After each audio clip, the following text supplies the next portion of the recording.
no success in the world can compensate for failure in the home. That's why Club Wealth was founded, to help driven, successful, and busy real estate agents like you double their business while building a strong, balanced home life. Join us each week as high-producing agents and team leaders share their stories and unpack the principles and systems they've used to double, triple, and even quadruple their business while enjoying greater quality of life. And now, here's the latest episode of Club Wealth TV. Club Wealth TV. Today we have no Michael Hellickson. He's getting on in a few seconds, but we do have the absolutely amazing Brian Curtis. If you guys have not heard, today we're talking about team building. There's Michael. Welcome. Welcome all our other women. How are you, bro? You got Rick with you too. Are those gold records? Like, are you? I didn't realize you had like gold record labels. Did you end up at Graceland, Mike? I didn't realize you were in a mega suite in Texas. Dude, I'm at Rick Renas' house. This is Arena's house, baby. What's up, Rick? Rick on the wall. Dude, this place is off the charts. I love it. I feel like I'm in like the best hotel in the world here. When you make Rick Renas money, man, you can have palaces. That's right. I love it. I love it. Dude, we had dinner here last night. It was great. So let's do this. We got people logging on, and I need to pull up my Facebook here real quick so I can start seeing exactly how many questions we got. And I want to be able to answer people's questions live. But go ahead, and Brian and Mike, would you guys introduce yourselves real quick? Sure. Brian Curtis, and my home base is in Bentonville, Arkansas.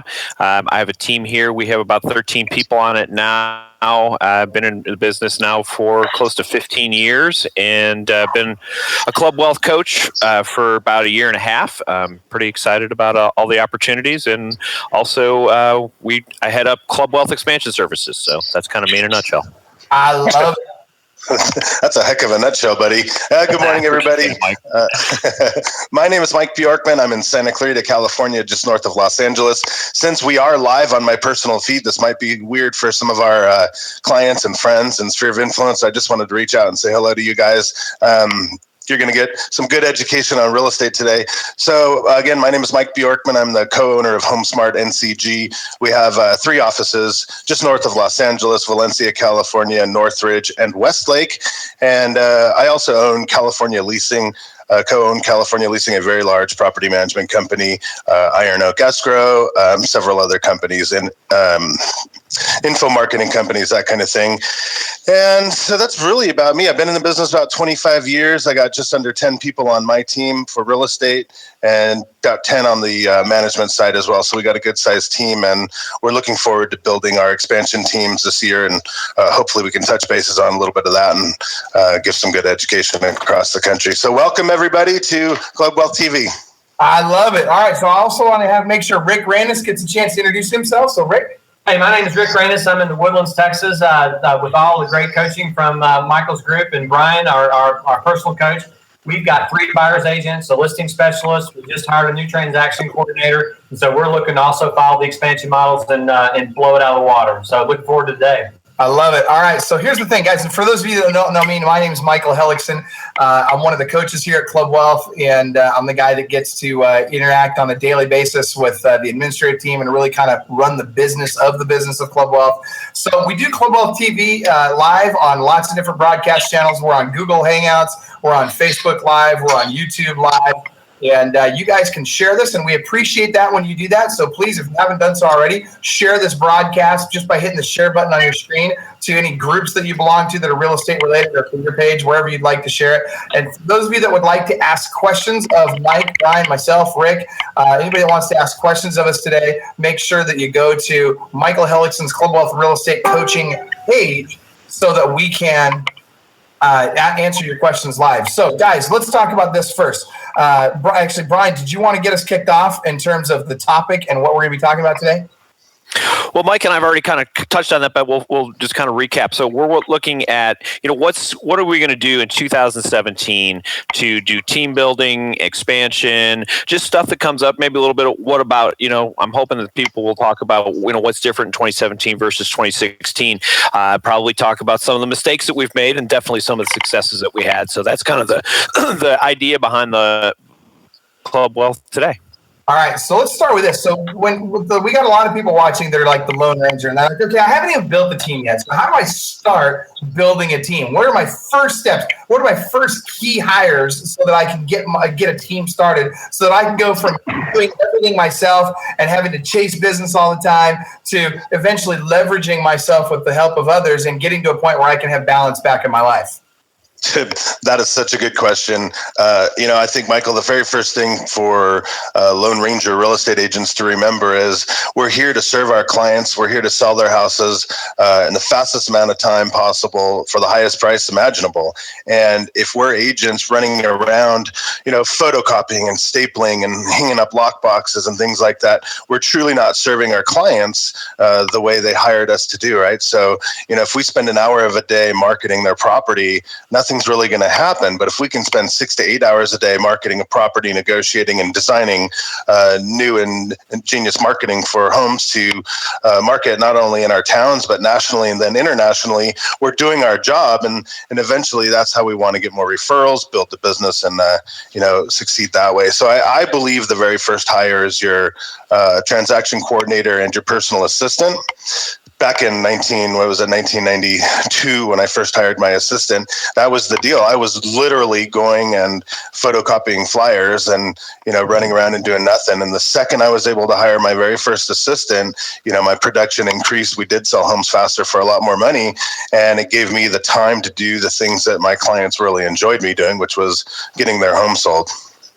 Yeah, I always tell people what your first goal is. I want to go for, if I'm just me, Lone Ranger, I got to get to a full-time assistant and 2 full-time buyer's agents as quickly as possible. As soon as I can accomplish that, like you said, Mike, now I'm not doing, whatever, $12, $15, $16 an hour work. Now I'm focused on $100, $200, $300 an hour work where I'm in front of clients all the time. I'm focused on those clients and I'm able to put transactions together. Then as I transition from that, right, so I'm still working with buyers and sellers both, but eventually I want to transition away from working with buyers. I want to hire really awesome buyer's agents who are very, very good at working with buyers. And I want to focus and devote 100% of my time to working with sellers. And then as I transition out of that, I can start working on the team. Brian, what are your thoughts?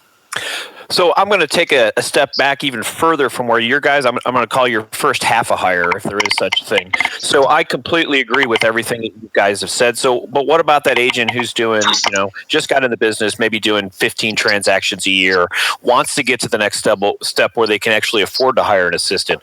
So some of the great things that you have an opportunity to do is outsource some of this stuff. If I could go back and tell myself in 2005, you want to have somebody else, for $300, $400, $500 a file, whatever it costs, process your transactions so that you are not sitting around doing paperwork. Like Mike said, if I'm doing paperwork, I can't market. If I'm doing paperwork, I can't lead generate. If I'm doing paperwork, there's so many things that I can't do.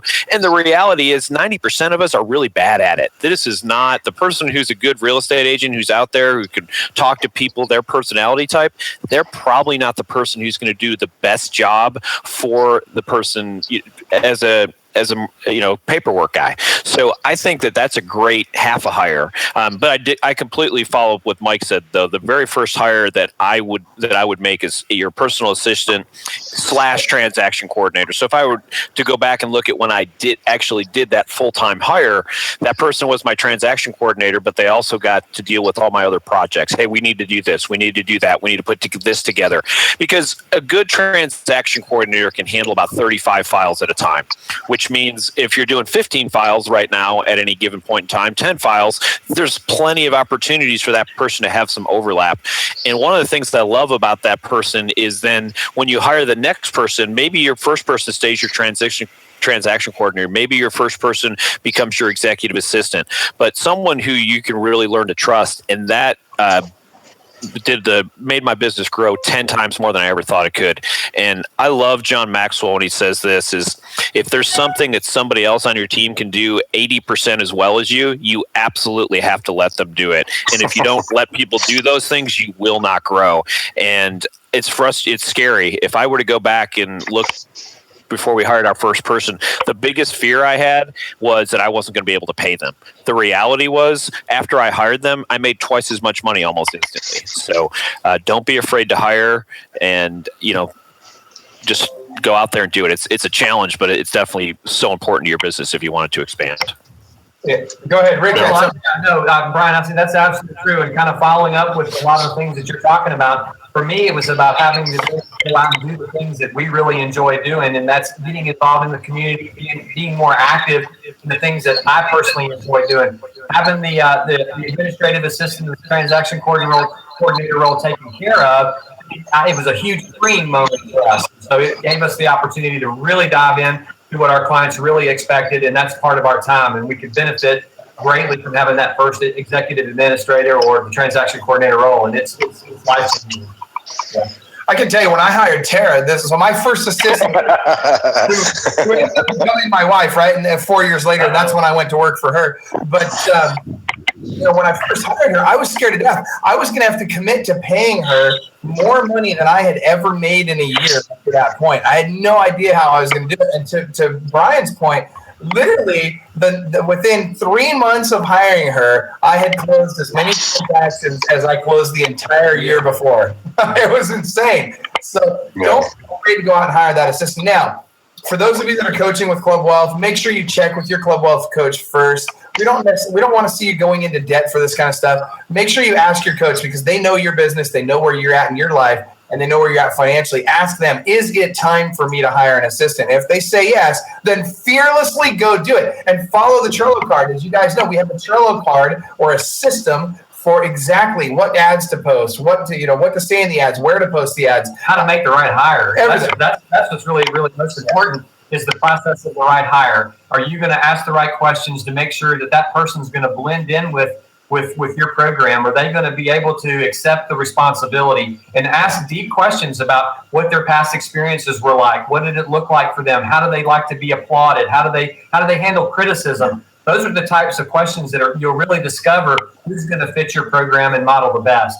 Yeah.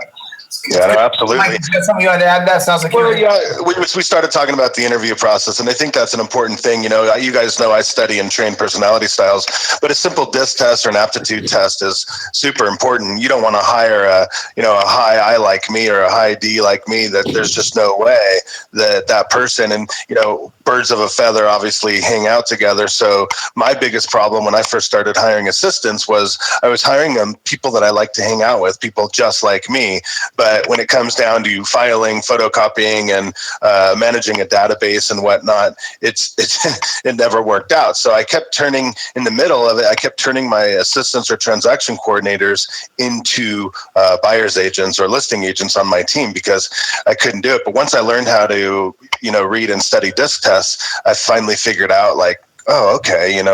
We have my new personal assistant, Jamisa, sitting right next to me. And when I DISC tested her, it was hire her on the spot, basically, because she's very, CNS, and it was just perfect because she can sit there and beat on the keyboard, all day long and still be really sweet to people on the phone and handle customer service, and she has no problem running around and doing errands. But if you have a buyer's agent that's like that, they're gonna sit around all day long and geek out on statistics in the MLS and not ever get out on the street. So I think the very first step is learn the personality styles and learn how to DISC test people before you hire them. You'll save yourself a lot of headaches in the future if you do do it that way. Mike, I'd love to piggyback. Go ahead, Brian. Yeah, I'd love to piggyback on that. So there's two things I do. So first of all, one of the things that I do when I'm hiring somebody is I tell them to take the DISC test before they even come to the interview and send it to me. And if they don't do that, there's a pretty good indication I don't need to hire them.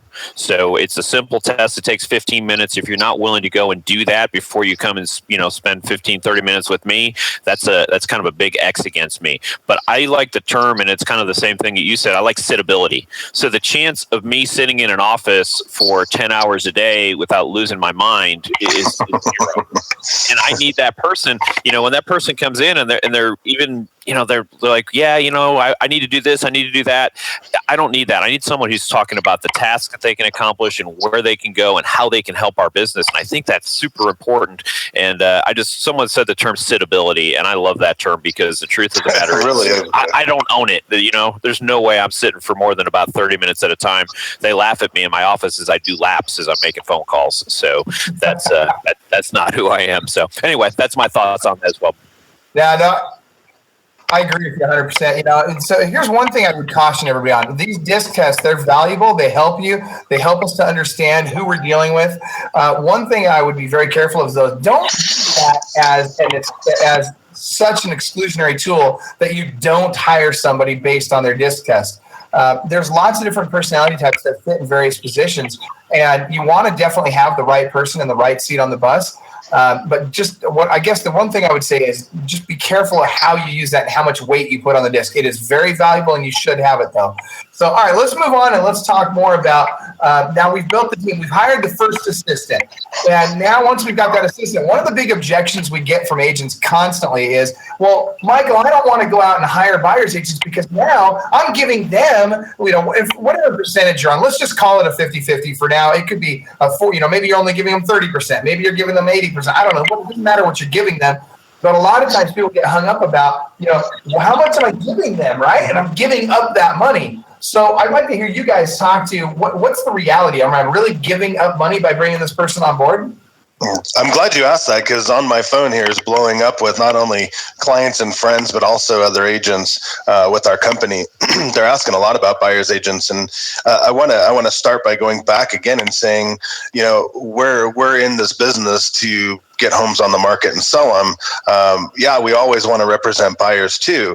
And so many of the agents at my company say, Mike, I'm really hands-on.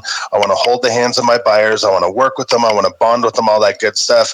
But the reality is, I'm a listing agent, but at the same time, I do call myself a buyer's agent because it's our job to find homes that are not on the market yet for our buyers. It's our job to find foreclosures, short sales, default homes, and network with other agents, because the agents have that hidden MLS that we always hear about. And if I'm not out there talking to agents and doing the things to find homes, it's not going to work. So yes, I want to bond and drive around with my clients, but the reality is they need me working to find them that house. If everybody just is using the MLS and and everybody thinks, oh, everything's on Zillow, but over half of the homes we sell never even hit the market, and that's why our buyers love us. So the reality is we don't lose money. We can sell a lot more homes to buyers because we have a lot more homes at our disposal. So sure, we share in our fees with our assistants, but the reality is we can do a lot more, be a lot more efficient at it, and actually have complete and clear balance in our life. We don't, if we're working with 3 or 4 buyers, which truly, if they're motivated and want to buy today, they can only work with maybe, let's get crazy and say a really good buyer's agent can work with 10 buyers at a time. But the reality is, if you're working with 10 buyers at a time, you shouldn't list a home because you're not doing the things necessary to get that home sold. So that's why, ever since I'd say the year 2000, teams have really grown and taken over the real estate platform, because everybody has their job. And if everybody does their job right, things come perfectly smooth. And if you're working with an agent that's driving people around in circles all day till their kids are throwing up in their car and, working with 2 or 3, it just doesn't work that way. There's no way you can possibly represent a buyer to your fullest unless you have help, unless you're doing the right thing. So the very next thing after that assistant is a buyer's assistant, because we need to be on the streets all day, every day, previewing property and making sure we're finding the right homes for our buyers. And if we're showing homes that we've seen 3-4 times and we all know about, we're not doing our buyers any favors. So that's when it's time for your buyer's assistant. So I think Rick makes a very good point, and it's your point about the buyer's agents and what kind of things they can do. Well, I mean, when you're solely focused on one particular client, the advantage is that you're giving them the attention that they desire, and buyers want full attention. They love it when you shower them with opportunity and conversation, because they're sponges. They're absorbing whatever you're giving them, and trying to devote time to both sides, listing and buy, you're actually shortchanging your opportunities, because then your referral opportunities decrease. The more impressions that you can give a particular client, the more opportunity they're going to have to be able to say, those guys crushed it, and I'd highly recommend them, and you get a lot more referrals that way. Well, and you're not losing anything, and that's really, not only are you giving them better service like Rick's talking about, you're really enhancing that customer experience. But the other thing is that this mindset of, if I hand a buyer off to a buyer's agent, then I'm giving up part of my commission. I just think that's absurd, because what you're doing is you're handing off something so that you can go focus on the bigger picture and bringing in a lot more business. Your job as a team leader is to be the rainmaker. Your job is to make it rain. You got all these buyer's agents, and even eventually you'll have listing agents running around catching that rain in buckets, but you just cannot possibly do it all. So in the short term, this is the hard part, and this is a difficult transition for a lot of agents. When they first hire those first 2 buyer's agents, they have trouble with cash flow, or sometimes they can experience a little trouble in cash flow just briefly. So what I would suggest is, as you hire those first couple of buyer's agents, if you want to cherry pick the best leads out of there and you want to go ahead and continue to work with the very best of your leads, that's okay. They're your leads. You paid for them. You brought them in. Go ahead and cherry pick. But what I would make sure I'm doing is make sure I'm feeding those buyer's agents with enough leads to keep them busy. Ideally, in most markets, I want to be feeding them with between 40 and 55 leads per month. So making sure that they have enough to keep them busy is important, because they're also going to have to build their pipeline, and it's going to take time. If you're doing online lead gen, it could take them 6 months before they start really closing any number of transactions. Brian, what are your thoughts? So I'm going to piggyback on basically what both of you guys said. So first of all, the biggest limitation in my business before I had other people in it was always me. And I guess even today, the biggest limitation in my business will always be me. So most people get to the point, and they don't realize it, that they probably have too many leads. They have too many leads that they're coming in, and I'm sure there's people on the line going, I'm looking forward to having the day of having too many leads and having that be a problem. But it is. When I hired my first buyer's agent, and I didn't even realize it, I had about triple the number of leads that I needed. And I didn't know it until I started handing them off to him. And what happens is your world gets better. And what I mean by that is, at the end of the day, I'd love to be 25 years old again and have unlimited amounts of energy, but I don't. I mean, that's the reality. By 6 o'clock at night, I've worked for 12 hours and I'm wiped out. So the idea of me going and showing houses for another couple hours, although I would still do it if I had to today, it just doesn't make good sense. It makes more sense to find other people. And here's the thing, we can grow and grow and grow. So I hired 2 buyer's agents to be me. And that's really what I like to look at it as. If I hire 2 buyer's agents and give them enough leads, they're going to produce as much as I am. Because here's the other thing that happens. I'm not good with buyers anymore. I'm sure if I had to go show a buyer a house today, I would do a good job. I'm not saying that, but it's not what I do. I work with sellers. I lead our team. I train. These are my main functions. Comes back to kind of the idea of, what are you good at? What's your one thing? And very few people are good with buyers, sellers, transactions, and all the different parts of our business. That's why, my favorite script when I'm sitting with somebody who doesn't like the team is, when's the last time you were at the doctor? So the last time I was at the doctor, did the doctor check you in? And if the doctor does check you in, I can tell you right now, I'm walking out the door, because that scares the heck out of me. But in real estate, we're willing to say, okay, Brian, you should be good at paperwork. By the way, you should be great negotiating this. You should be good with buyers. You should be good with sellers. You should be good with marketing. You should do all this stuff. Who is that guy? I don't know that I've met the person that's really good at all those things. And, one of the things that we can do as we build that team is I tell people that, look, guys, this is not my strength. My strength is not going out and showing a house. My strength is marketing your house, or my strength is helping other people be good at it, whatever the situation is. But it's so important to let people know that we did real estate in an antiquated way until about 5, maybe 10, 15 years ago when teams came about. It's almost a ridiculous way to run a business. And it's kind of funny that it's taken this long for teams to become a prevalent thing in our business. I don't think it's almost a better way, absurd. I think it is absolutely absurd that we were doing business that way back in the day. Think about it. I want specialists. I don't want a brain surgeon working in my heart. I don't want a heart surgeon working on my brain. They're both important. They both bring value. They're both very intelligent. But I want the person who specializes in my problem fixing my problem. Anyway, long story short, here's the thing. Guys, segmenting that workflow, having people that are on your team that specialize in working with buyers versus the ones that do where they work with buyers and they work with sellers, that's a big deal. And it really makes a difference, not only for your business, but frankly, it makes a big difference in the customer experience. And that's important because our customers deserve, I'll give you an example, Mr. and Mrs. Seller, right? So I got John and Susie Smith. They want to sell their home. What they need and want in the person that's selling their home is very different than the person that's going to help them buy a home. The person that's going to help them sell their home, they want someone that's going to come in, take charge, and get it done. When it comes to the person that's helping them buy a home, More emotion. that's right. They want more emotion. They want patience. They want somebody who's going to love them through the process, nurture them, guide them. It's a very different personality type. Yeah, the listing specialist is going, come on, make a decision. And it just slows the process down. That's right, because they're all high D, right? Whereas a buyer's agent, they're going to be more of a high I. They're going to be, let's make sure everybody's happy. Let's make sure everybody's getting along. That's like the difference between Luigi Caprio and me, right? Like, I'll love you to death, put you in that house. If I had to sell buyer houses, dude, I'd wear them out. I would have to slit my wrist and stuff through that transaction because I just can't be that patient. So, all right, good stuff. So anything else? Hey, Michael. Yeah, I'd like to add something else. Yeah. So one of the other things that we talk about is, and this is the thing I've seen as we've coached people over the last couple of years to start building teams. One of the other big things I've seen is I don't know how to do it. And what I mean by I don't know how to do it is, how do I figure out who gets what lead? How do I figure out who gets what? I can tell you the number one thing that made it easier for me to build a team was just simply having a good CRM. A CRM that when a lead comes into it, it can automatically give that lead out. So I told somebody the other day, I said, I don't want the job of lead giver outer guy. That's a poor paying job. So, and I think so many people over and over again don't know how to do that.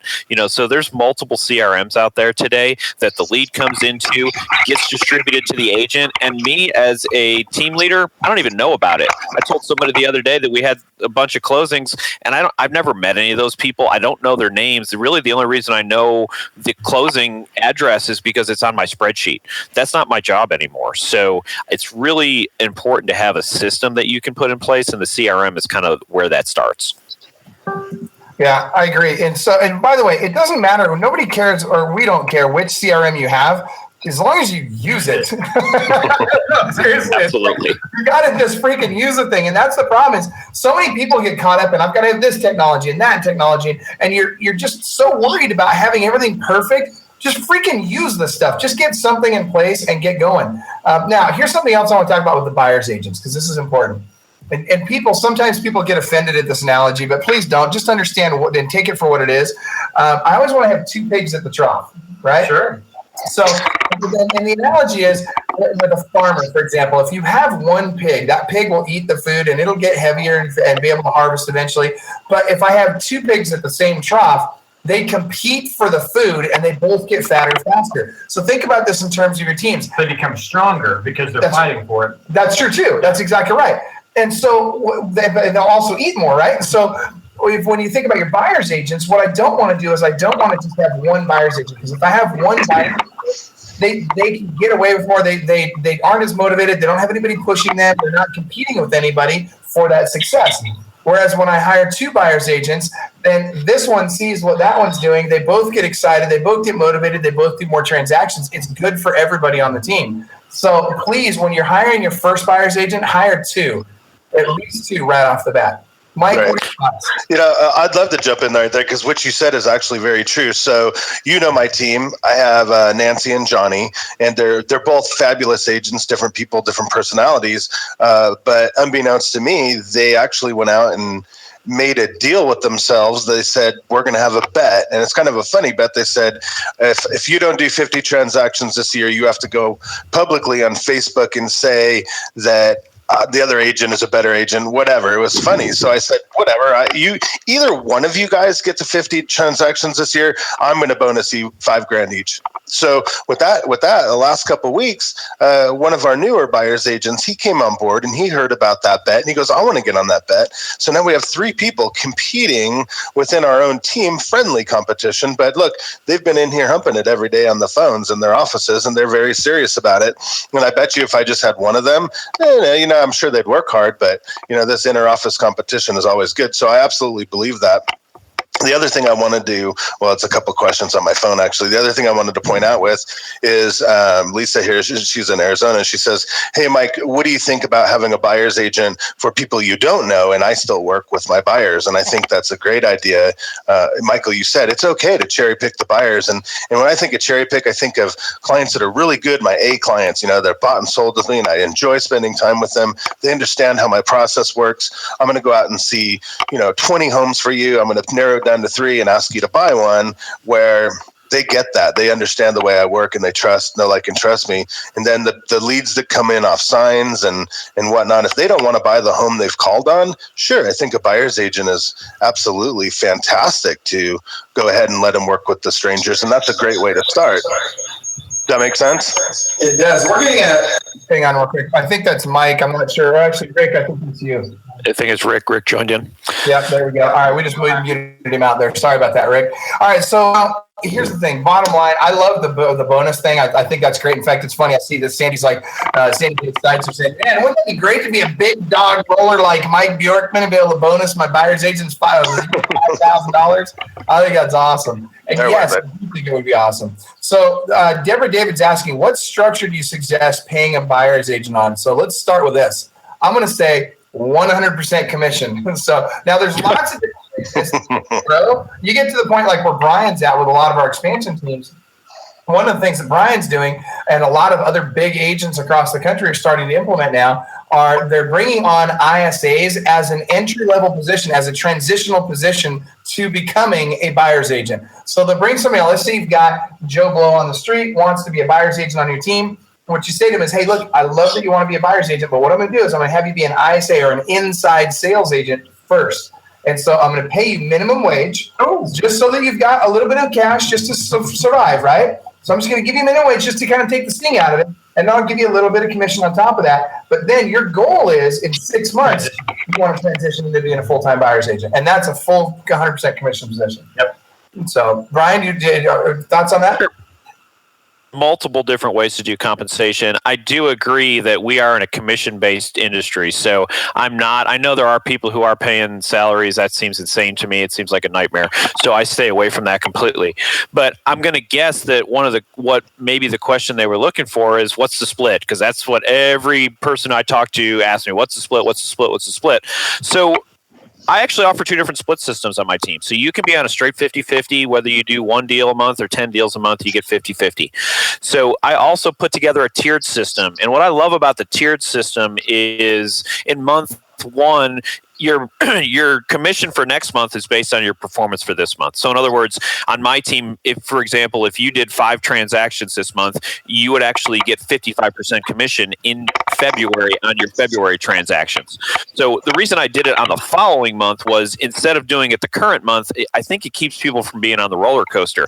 Because if I'm on a higher commission split in the next month, I'm motivated to do well that month because I literally get bonused on every single transaction I do. Whereas if you have a good month and you get a bonus on that transaction, now I'm fat. Now I can go and wait a couple months. I don't have to do any transactions for a while.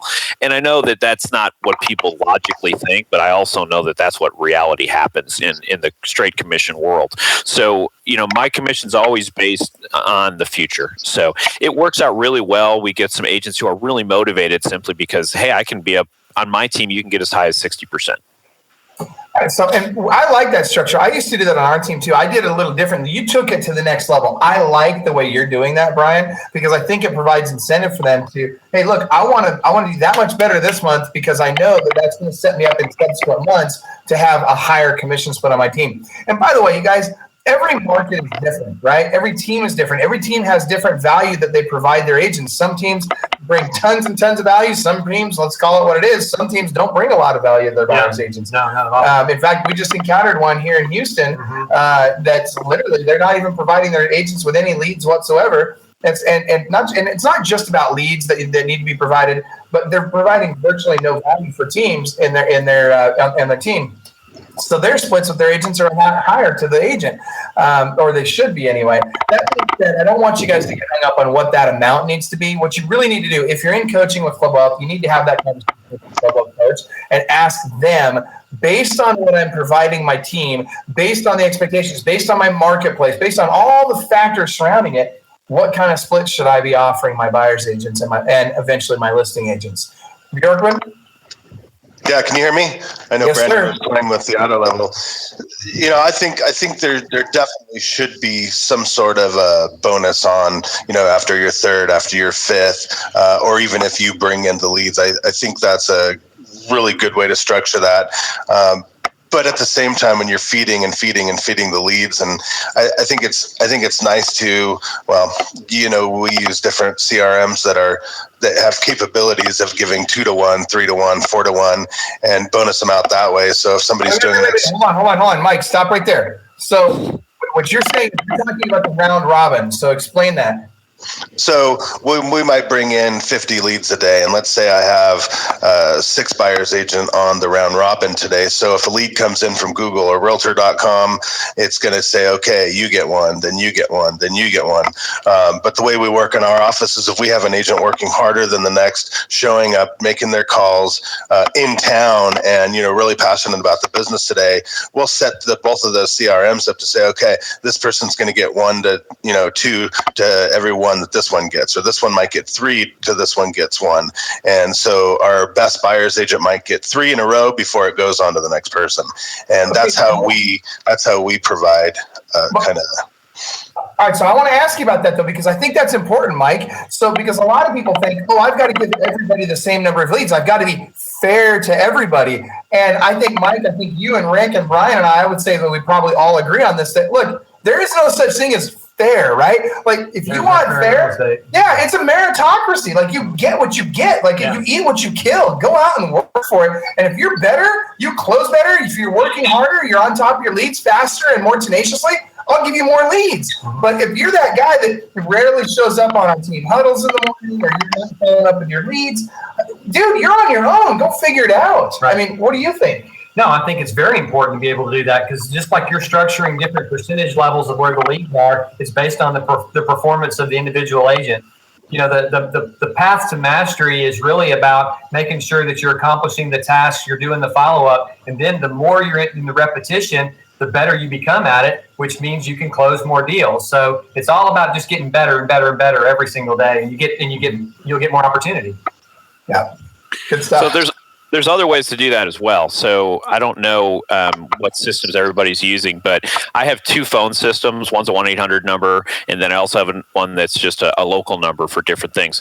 But what we've got both of those incoming calls set up on is a simultaneous ring. And what I mean by that is if somebody calls in on that number, it rings to 8 phones simultaneously.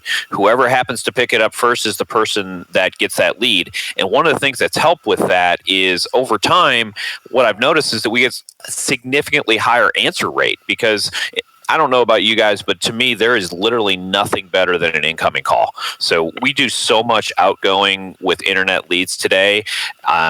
If you can get an incoming phone call, that's gold. So I want to see them answered basically between 8 in the morning and 8 at night. I want to see those answered 100% of the time. We haven't achieved that yet, but I think we're getting closer to it.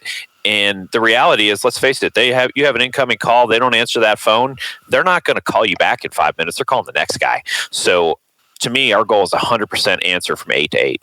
All right. Now, as soon as you start talking lead follow-up, I have to jump in. Tristan Ahumada, shout out to our friend Tristan Ahumada at Lab Coat Agents. I get to coach Tristan. Thank you for letting me be a part of your world, brother. You're awesome.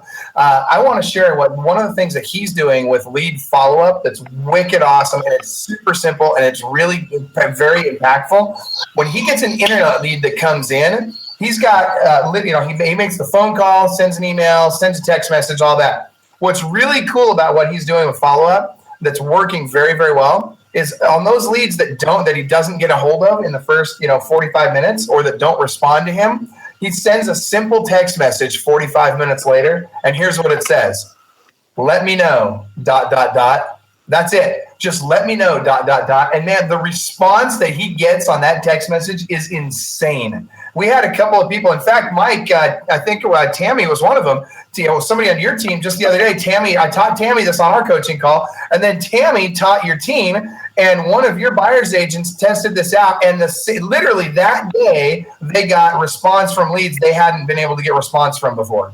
Yeah, no, absolutely. We actually had a property, and I'll be honest, it's kind of a little rural property, a little more difficult to find, and we spend a junk ton of money advertising our properties, obviously, and the CRM actually texted and said, "Hey, are you available to see the property?" And she replied back right away, "Yeah, feel free to call me at any time." Johnny went out to the property, met her, and we got that property in escrow that day. So one of the things also I found out recently is I had our one of our CRMs set up a little bit wrong, so it was texting me and not the buyer's agent. So what was happening is I'm having these text conversations with buyers and sellers. I love doing that. It's easy, and I can do it, from anywhere at dinner or whatever. It doesn't matter. I can just start having these text conversations, and I started noticing the rate of return coming in super, super high, and I was able to actually hand them back off via text once they were committed to setting an appointment. So the last couple of weeks has been amazing, and I've watched text messaging over the last several years. It kind of goes in these waves, where texting is really important than it really wasn't. I don't know what the deal is, but when you talk to thousands of people a week, you notice that the society as a whole has these trends. And right now, texting is back in full swing, and it might even be seasonal. Everybody's back, and they're working at their goals for January, and they don't want to answer their phones and their emails as fast. But boy, texting is still right now. This week has been the most most intense way of communicating with clients. The agents are doing it more. The potential sellers are doing it more, which is amazing to me. And so we're investing and looking in some other programs that are way more advanced with text messaging. So I think that sort of follow up is important, and we got to adopt all these different platforms that'll actually work, because these people are talking to 4 or 5 agents at a time sometimes. So Mike, quick question for you. Do you find the solution is the platform or the person? It's the platform, obviously, because I didn't even know our platform had the ability to do what it was doing. It was automatically sending out, awesome Tristan text messages like that. It was just like, "Oh, do you have time to see that house tomorrow?" And I'm like, I didn't send that, but there it was on my phone. And I'm like, "Oh my gosh, cool." And then they're like, "Yeah, what time? Is 2 o'clock okay?" I'm like, "All right, time to pass it off." And I was able to, to assign that to the right agent. So I thought that was pretty cool. The platform obviously is important in what you say too. You can't just sound like a cheesy person on there. Yeah, I agree. It needs to sound right. Like, it can't come. If you have the wrong platform, it'll send a message that's incongruent with where you're at in the conversation, and can sound like something automated because it's completely out of context. Now, what I'd like Natasha to do, Natasha, if you're listening, if you could do me a favor and put in our link. One of the platforms that a lot of us are using that's working very, very well is Commissions Inc. And we have a link that will take you to Commissions Inc. and get you a discount on that. But that is one of the platforms that will do drip text campaigns and all kinds of other cool stuff. In fact, for expired campaigns, we're going to be talking about this at Listing Agent Bootcamp. If you haven't already signed up, by the way, you need to be right here, Listing Agent Bootcamp. This thing is going to be off the charts. But Derek Jackson is using Commissions Inc. to take expired listings. He's uploading the expired listings into Commissions Inc. and he's putting them on an automatic drip campaign with text and email and phone. And then he's also making phone calls. In 2 days, he set 18 listing appointments with this campaign, and he had 56 inbound messages. That last I talked to him, he had 56 inbound messages he hadn't even returned yet. So he's going to set a lot more. That being said, the technology is very important. Yeah, Derek Action Jackson, right, Sandy? I love it. And so some of the other technology that Mike is kind of alluding to, there's 2 other platforms, and Brian knows more about both of these than any of us. So Brian, could you talk about Get Riley Now and about Call Action? Tell us a little bit about those. Sure. So Get Riley Now, basically what it is, I refer to it as a text ISA.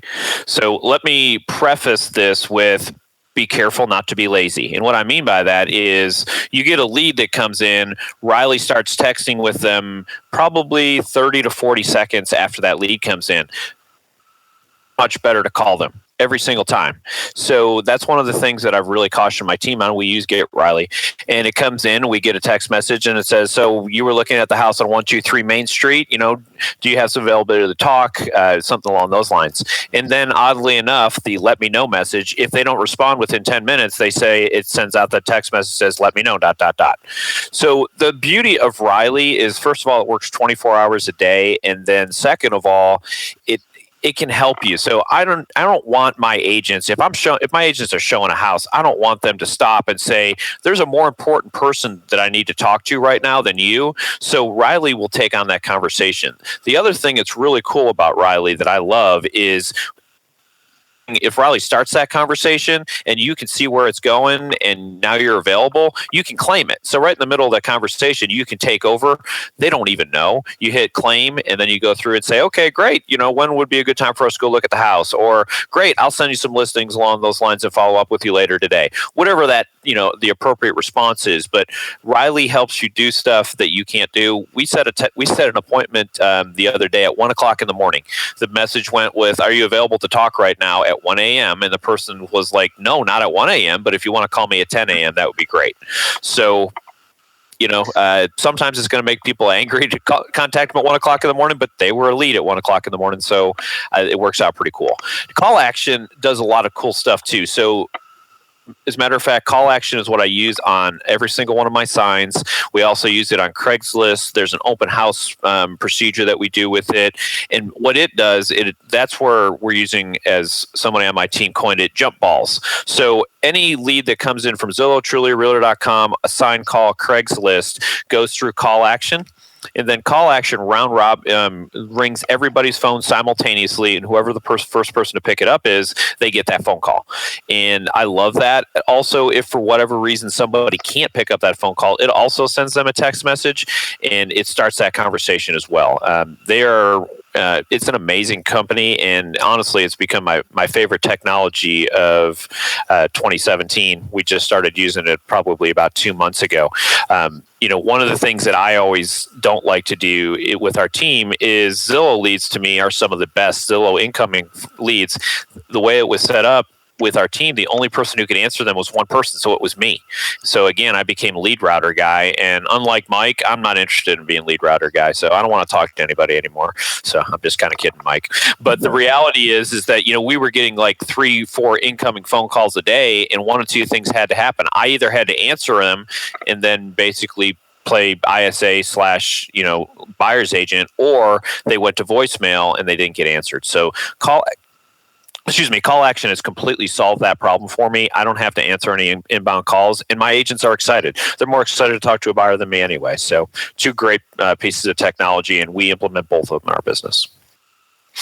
So, and Brian, thank you, Jesse. I agree with you. Brian's audio does sound awesome. So, Brian, I would love to know what headset you're using. If you could maybe, when you get a chance, post a link to that in this thread, man. Whatever headset you're using, it is really great audio. So good.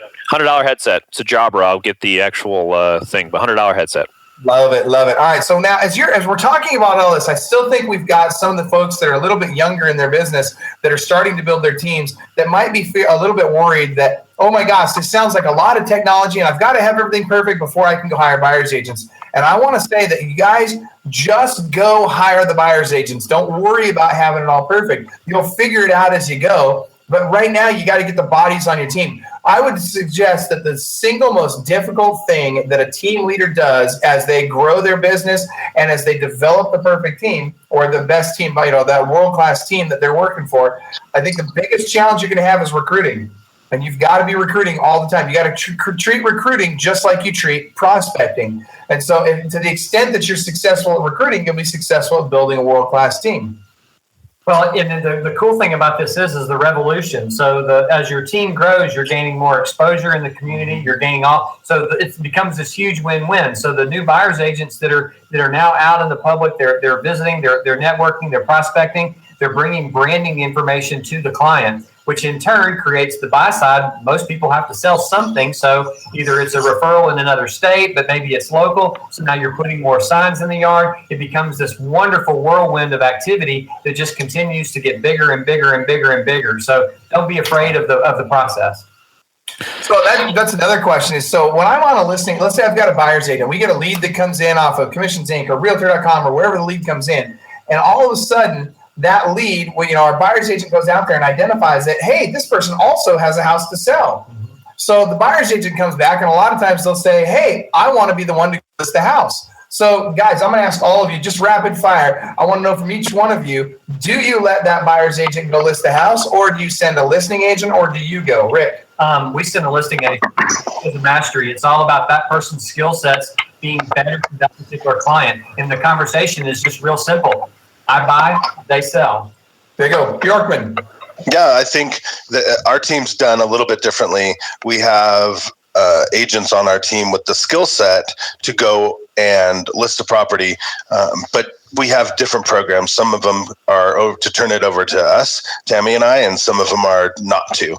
It just depends on their level of ability. And I don't have a problem saying that, because for years we'd have buyer's agents going, oh, I'm going to sell them a house, I'll just go put it on the market. And for whatever reason, a competitor would end up listing that.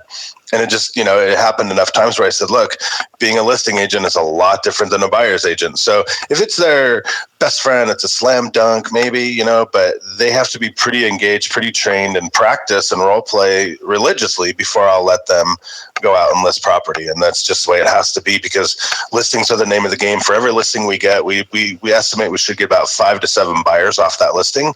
So if they lose a listing, that's, $35,000 out of somebody's pocket on just one side alone. And it's not worth it to me. So they need to be on their A game. And Tammy is absolutely amazing. She's just a duplicate of me. So, I can sleep at night just a little bit longer, but I can sleep at night knowing that she goes out and lists property with a vengeance, and she knows her scripts, knows her dialogues, and she's practiced side by side with me for years. So that's my comfort level. Dude, as Rick and I are sitting here, we're hearing you say Tammy's a duplicate of me. We're both cracking up over here because we're like, no. She's not a duplicate of you. She's awesome. That's right. She's like Mike. She's awesome. I hate you guys. So, Brian, how about you? How do you handle those? So we have some listing agent. That listing agent is either me or one of the other listing agents on our team.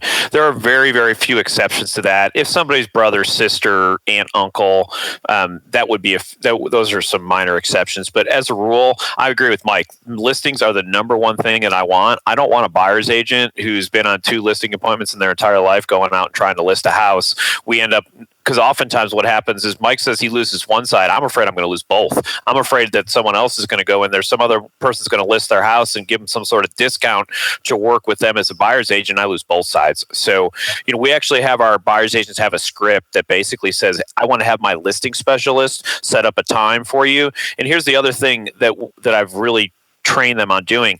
Set an appointment for me. Don't say I'll have Brian call you, or don't say I'll have Brian get back with you, or give Brian a call. Say what day and time works good for you. Okay, 3:00 on Thursday looks great for you. Great. Brian will be at your house at 3:00 on Thursday. They don't know my schedule, but here's the thing. If I'm supposed to meet with somebody at 3:00 on Thursday, they'll take my phone call versus somebody I just say, okay, Brian will give you a call, because who knows why I'm calling? Maybe I'm calling to cancel. Maybe I'm calling to do something else.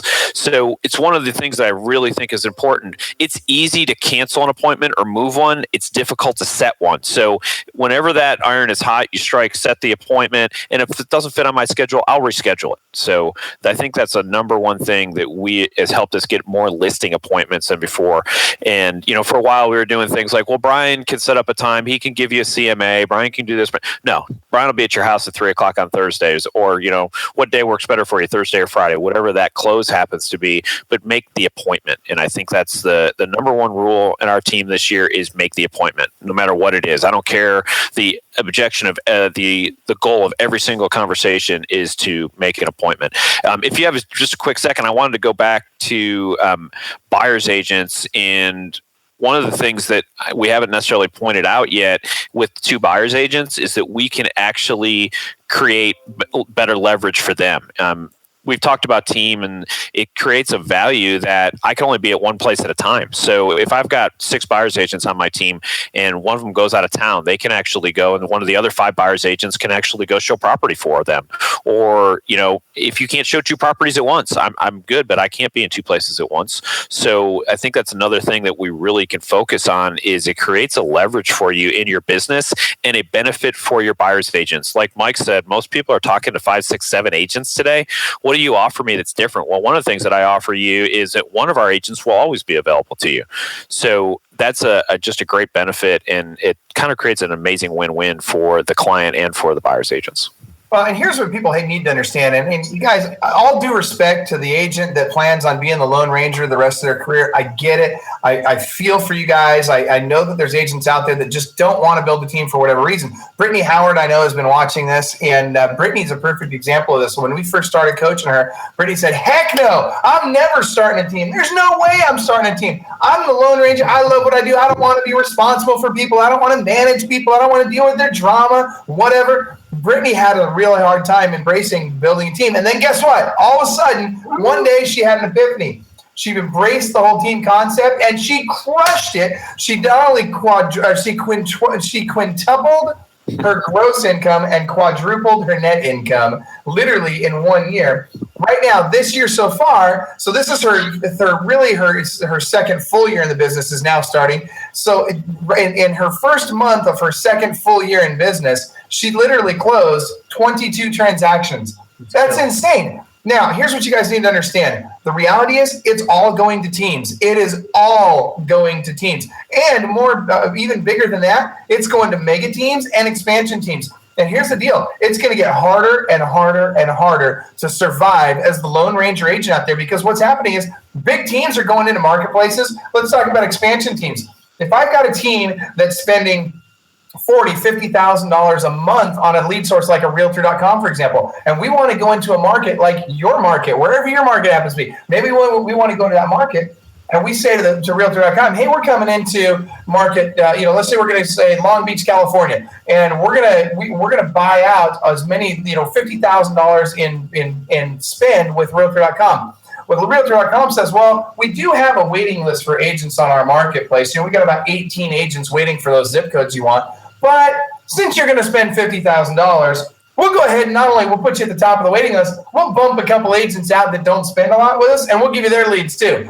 I mean, think about it. These guys are in business to make money, right? So these big teams are coming in and they're taking over all the best lead sources in these areas, which is squeezing those little guys harder and harder and harder. Now, on today's mastermind call, we had Sunit Agarwal, who was teaching us about how to do Facebook ads. And not only that, but how to get free leads out of Facebook ads. Well, that's great. But again, if you're trying to go out and show houses, you're trying to go out and list houses, you're trying to make your follow-up calls. And now what? Now you got to be the marketing guy. Now you got to go out and post your own ads. So having a team helps you accomplish all of that in a way that is more impactful, that gets you more marketing out there faster. And now you've got people to go handle that so you can work on the business instead of working in the business. Yeah, and it's creating a life. That's what's really most important about it all. It's creating a life where you can have time with your family and time with your clients, and the balance becomes a lot easier. Yeah, that's right. All right, so you guys, my phone's blowing up here. You need to hear it. So if you're the Lone Ranger right now, you need to think about one of two things. You either need to join a team or you need to build a team, right? And I'll tell you that there's a lot of value in joining a great team. Not everybody needs to be a team leader. If you just want to be a buyer's agent on team and you go find a great team like Bjorkman's, like Rick's, like Brian's, go find a great team and have them do all of the lead generation, have them do all of the marketing, have them do all the back end support, have them do everything, including all the expenses, so that all you've got to do is follow up with leads, go out and show them homes, and write contracts, hand it off, and you're done. Mm-hmm. I mean, and you repeat the process. Yeah, rinse and repeat. That's right, exactly. And you can make $150,000, $250,000 in most markets doing that while having a life and no expense. And with zero expense. That's exactly right. Whereas if a team leader, and this is one of the things I think people forget. A lot of agents say, "Oh, I made $250,000 last year." Let's go through your P&L. Let's talk about all the expenses you had. Whereas when a buyer's agent says, hey, I made $250,000 last year, they actually made $250,000. So, yep. Mike and Brian, any thoughts? No, I agree with all that. My phone's just blowing up. Mike and Brian. Are you there? Hello, Brandon. Yeah, go ahead, Mike. We got you muted for a second. So So the phone's blowing up. That we're not answering their questions. What text messaging systems we're using? So we're obviously using Follow Up Boss and Sync on a very expensive level, but two of the smaller, less expensive texting platforms are Scipio, which I really like. It's as low as I think $150 a month, and then I think Michael, you've used this in the past too. We're also using Text My List, and those are two that are very inexpensive that you could actually load up your database and start testing the texting and see how you like that. And if you do like that, then you could always move on to something much bigger. And another one, Tara, if you could want to chime in on these. I know Tara's got a couple of good ones, but we've used Mighty Text in the past. Tara, what are the other ones we're using right now? Maybe she's not. Maybe her microphone's not live. So, all right. Anyway, I know Mighty Text is another good one. So here's the thing. We've only got 2 minutes left. We got to wrap this up in 2 minutes. So in the final 2 minutes, I just want to hear rapid fire everybody's thoughts on overall on teams. What's your 30-second? Here's what I think about teams. Let's start with Bjorkman. Go. I'm going to say if you're not building a team, you're going to be broke or out of the business in the next probably 24 months. Wow, that's fast. Okay, good. Brian. I'm going to say that building a team is, I agree, Mike's most important thing to do in 2017. The other thing I would say, if there's one mistake that I would go back to, is being a team leader is about leadership and not management. Too many people are worried about managing their people instead of leading their people. And what I mean by that is you have to contact them. You have to find out what's going on with them. You have to work with them. You have to show them. You have to coach them. It's not about harassment. It's not about management. So it's about leadership. And I think that's the number one thing where team leaders make mistakes. And I'm guilty of it. So, if you spot it, you got it. I've managed my people before, and those people aren't on my team anymore. So lead, not manage. Awesome. Rick, you're up. So my thoughts are specialization. The consumer is looking for specialization because they want someone that's going to know exactly what. It's impossible to know all of the tricks, the trends through technology, but the consumer is also driving the direction towards teams because they want someone that's going to specialize. Going through a lot of medical situations, you want to go to a specialist for whatever it may be, a knee, a hip, an eye, whatever that looks like. The consumer also is coming to real estate in that same manner. They're wanting someone that's going to take care of that particular needs, and they're not opposed to being handed off because they go to expensive hotels. They know someone's going to take their luggage at the door. They know they're going to have to go check in at the front desk. Then someone else is going to carry their bags up. If they need room service, that's another phone call. There's 20 buttons on a hotel phone today for a reason because there's 20 specialists for the hotel. Same thing in the real estate industry. There's 20 specialists on a team that's going to knock the socks off the consumer. They're going to keep coming back for that same level of experience. Yeah. Love it. I completely agree. All right, so here's my 30 seconds on teams. Bottom line is that teams do it better, they do it faster, they do it at a higher level, and they are absolutely taking over the marketplace. Right now, we got just shy of 1 million real estate agents in the marketplace. I think we could see a huge reduction in the number of agents in the marketplace in the next, I would say even just in the next 5 years. I think we could go from that close to million mark down to as low as 500, maybe even 300,000 real estate agents around the country. Let's even just say we get to 500,000 real estate agents. That means that half of the real estate agents in business today are going to be out of the business. And why? Because teams are going to capture more and more market share. And instead of doing 1 or 2 transactions a month, the average agent, or in fact, the average agent right now does 0.4 transactions per month. I think you're going to start seeing that average go up dramatically. The number of transactions will stay the same, but the agents will be doing more because they're on a team, they're leaner, they're meaner, and they're going to be doing anywhere from 3, 4, 5, and some of them will even be doing 7 to 10 transactions a month per agent. So that's my prediction, folks. I appreciate you guys coming to Club Wealth TV. Mike Bjorkman, Brian Curtis, Rick Ranis, cannot thank you guys enough. You guys are world class. Love the value that you bring everybody. I appreciate all you guys typing your comments in the box, sharing this out to everybody. Don't forget about Listing Agent Bootcamp. And by the way, for those of you that would like to chat with one of us or one of our other coaches and have us just take a free look inside your business, we won't even charge you for it. No pitch. We would love to just take a look inside your business, find out what's working for you, what's not working for you, where you're at today, where you'd like to go. And we will literally do a full hour, 1 hour call, one-on-one with you to help you identify what do you need to do in the next 12 months so that you can double your income and work less at the same time. My name is Michael Helix. I'm with Club Wealth. On behalf of everybody on the call, thank you guys so much. And remember, you are world class.